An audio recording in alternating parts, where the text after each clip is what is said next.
In the small town of Harlow, Maine, young Craig lives with his dad, who has been in a constant blue mood since his wife passed away. They go to church together every Sunday without fail, and Craig is often allowed to read the Bible to everyone as part of the service. It's during one of these many masses that antisocial billionaire Mr. Harrigan takes notice of Craig and later decides to pay him a visit to make a job offer. Since his eyes are failing, he wants to hire the boy to read books to him. Craig isn't sure why he's chosen over other town kids that are smarter or better readers, but he isn't about to pass on the opportunity to bring some extra cash home.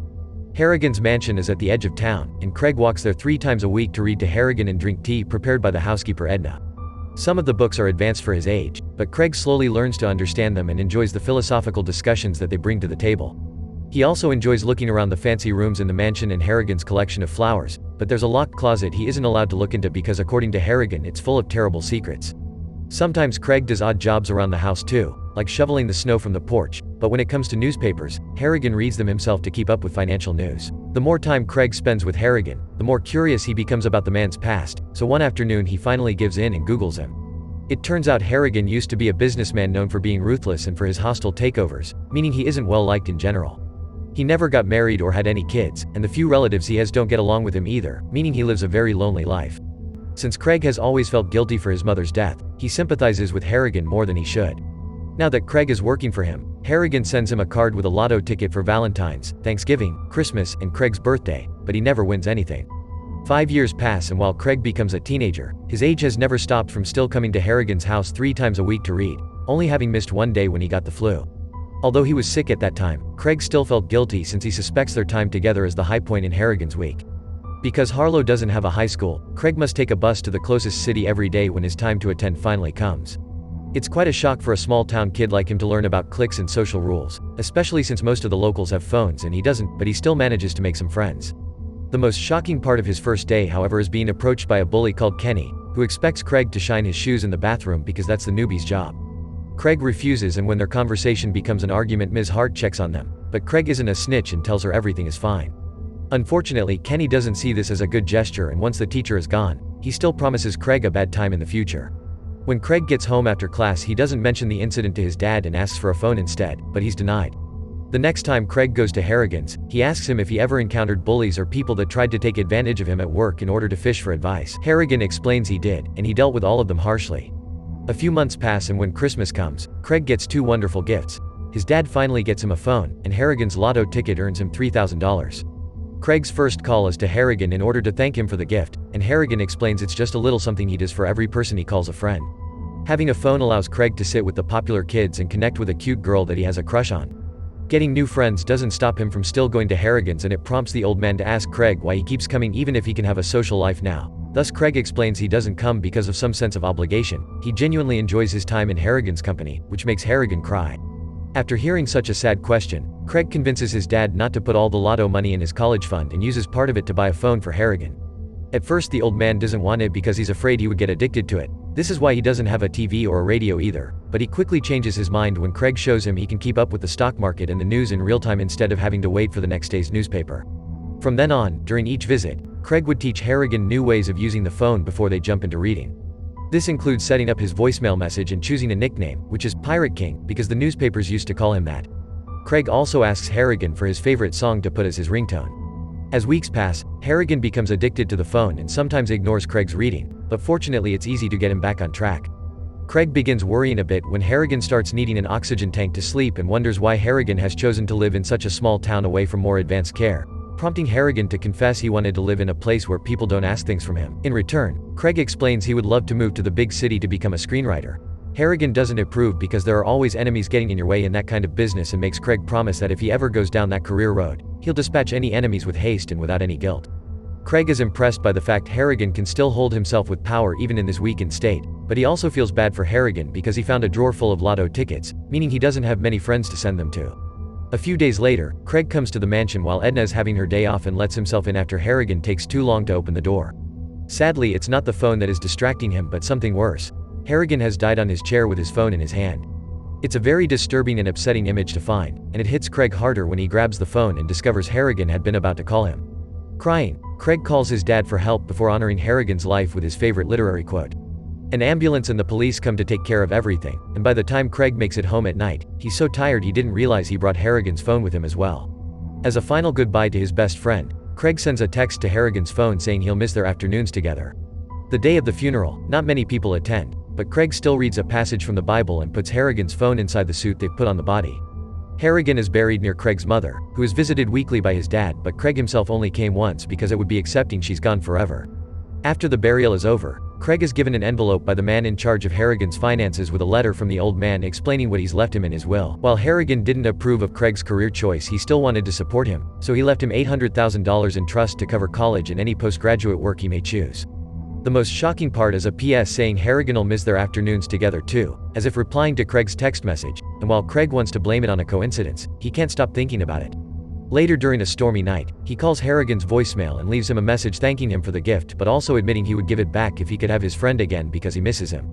The next morning, Craig wakes up to find the creepiest message on his phone. Somehow Harrigan has texted him back, although the reply is just a bunch of random letters. Freaking out at the idea they may have buried Harrigan alive, Craig asks his dad for help, but his dad explains this is probably a prankster that cloned the number. Harrigan can't be alive because the hospital did a full autopsy before releasing the body for the funeral.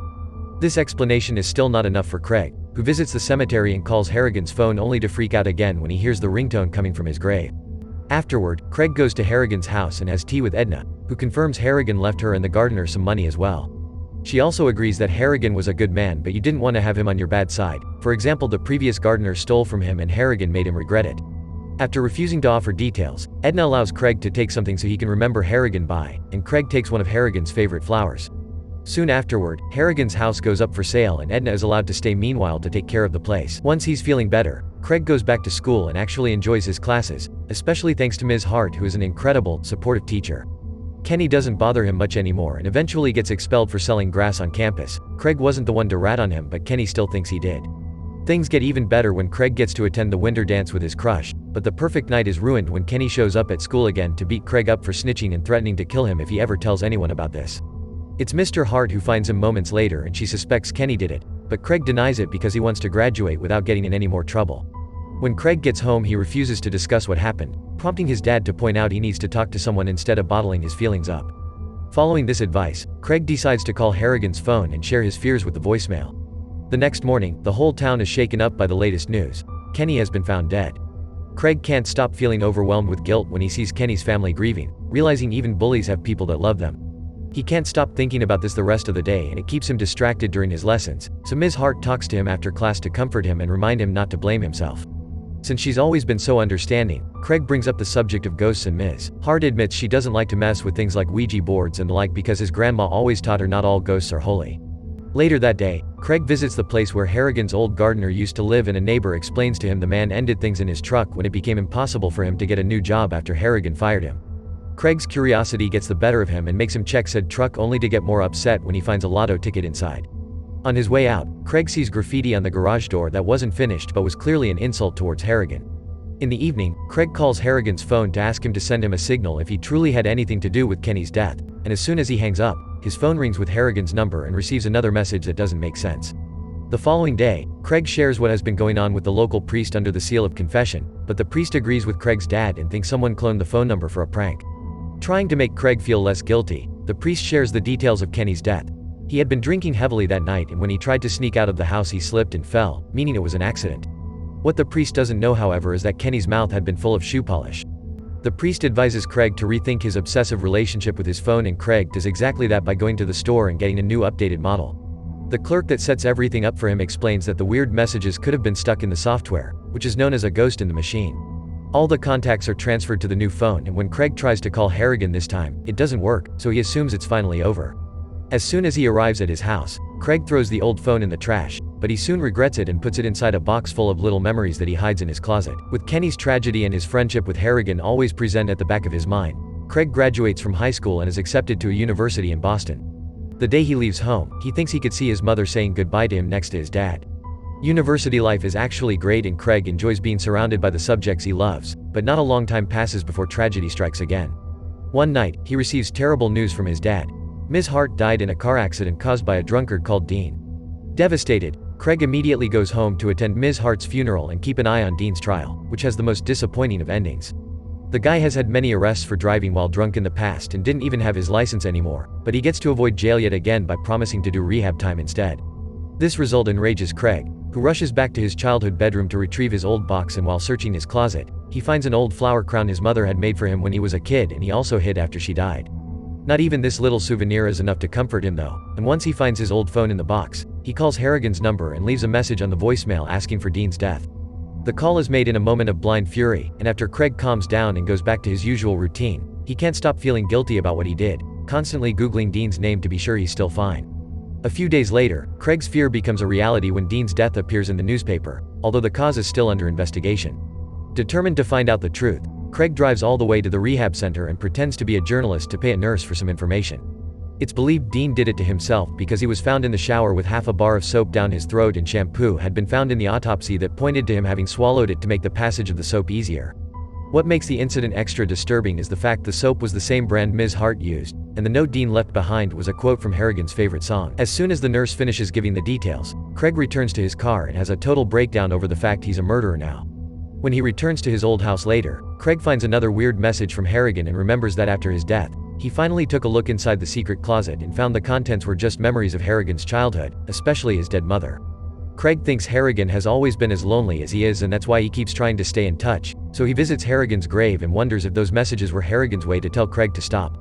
After thanking Harrigan for everything and apologizing to his mom in tears, Craig runs to the town quarry, considering ending things for himself. Thankfully he sees clarity before doing something stupid and throws his old phone into the river instead, allowing Harrigan to finally rest in peace. Make sure to subscribe and turn on notification, so you can watch more videos like that.